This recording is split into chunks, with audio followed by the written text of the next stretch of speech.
Patrick, what'd you do well today? I managed well. I mean, I didn't get off to the hottest start. I chipped in on 13. I missed a bunch of greens off the start. My short game was really sharp today and made a bunch of those mid-range putts to keep the momentum going throughout the round. Is it easier when you're bracing for the worst of the weather and it doesn't get bad? It was, I was glad to see the change in the forecast. It was a much better weather day than I anticipated. Today was actually pretty nice other than some early showers. More pleased with the chip in or the sunshine? One probably facilitated the other. Did I hear you say you thought the greens were running smoother than Torrey? I think so. Yeah, definitely. Sorry about that. I don't like that, Mike. Go ahead, Alex. So, obviously yesterday. Oh, yes. Obviously yesterday, your results of the voting by the board came to fruition, and we all know what happened. First question is did you feel comfortable with everything that you saw in the agreement, or are there things that you think still need to be worked out? Yeah, I think hopefully this strengthens up the PGA Tour. That's the idea, and I think it will.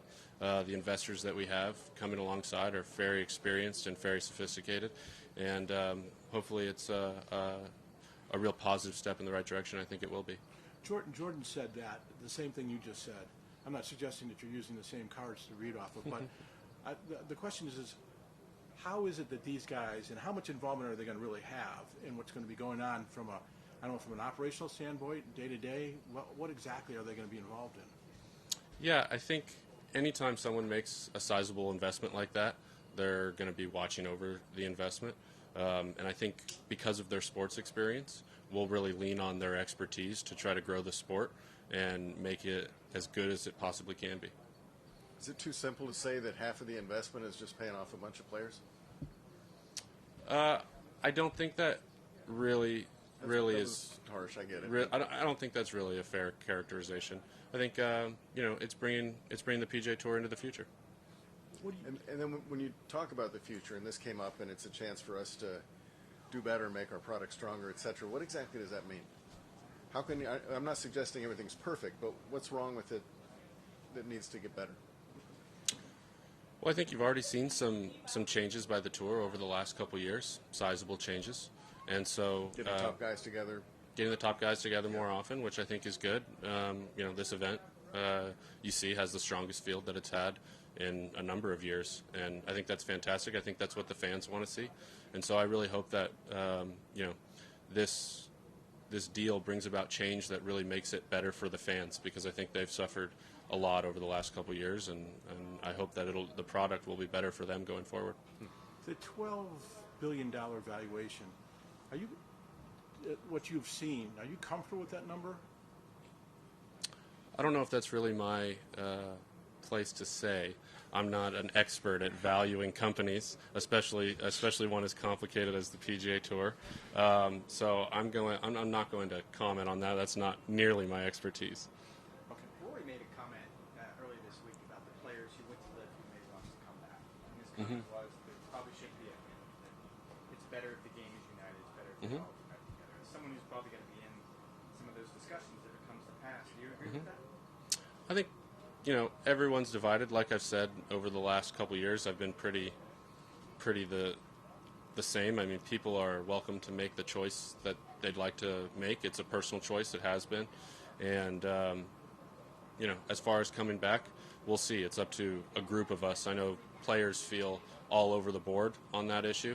And so my job as a player director is to represent the entire membership. And so if something like that were to come down the road, I'm sure we would have to have a robust conversation around that topic. Do you have any sense of how a majority of the players think on that subject? I appreciate that it's wide-ranging, but I wouldn't... Yeah, I mean,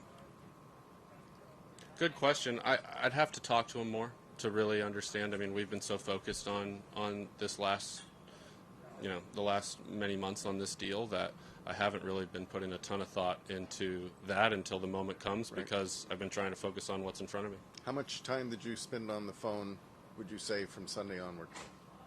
A little bit. Had some conversations.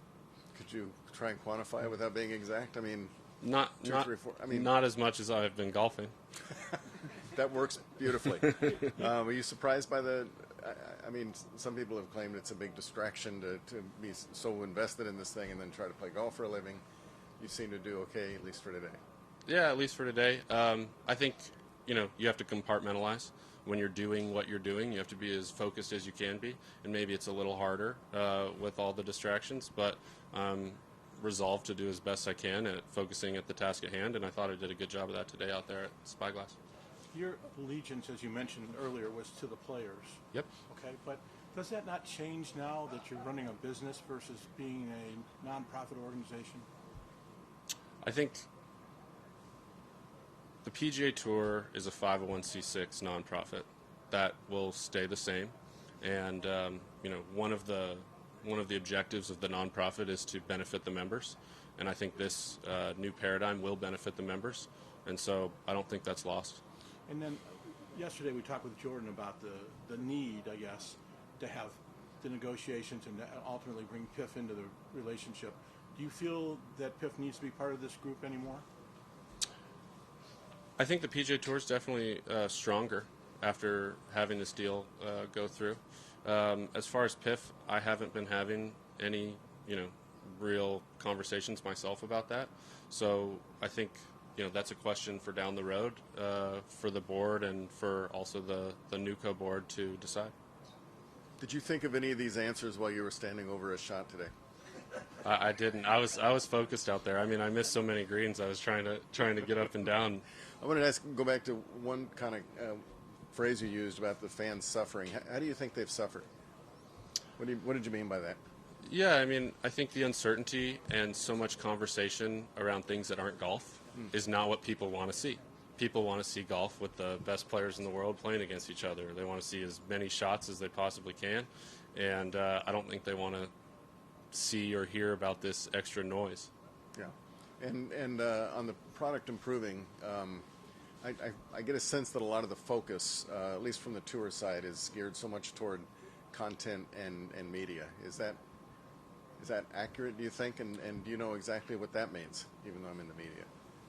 Yeah, well, I think it's back to what I'm saying about the fans. I mean, we really want to the viewing fans in this case. Viewing fans, yeah. I mean, from my seat, the more people that are interested in golf, the better. The PGA Tour is not only here to appeal to make golf appeal to more people, but also to have those people watch and be able to follow us. And so if there's an increased attention on the media side of things to be able to show that to the fan base more, I mean, I think that's fantastic. All right. No, I had one more. Okay, go. Do you know what you're doing the rest of the year schedule-wise?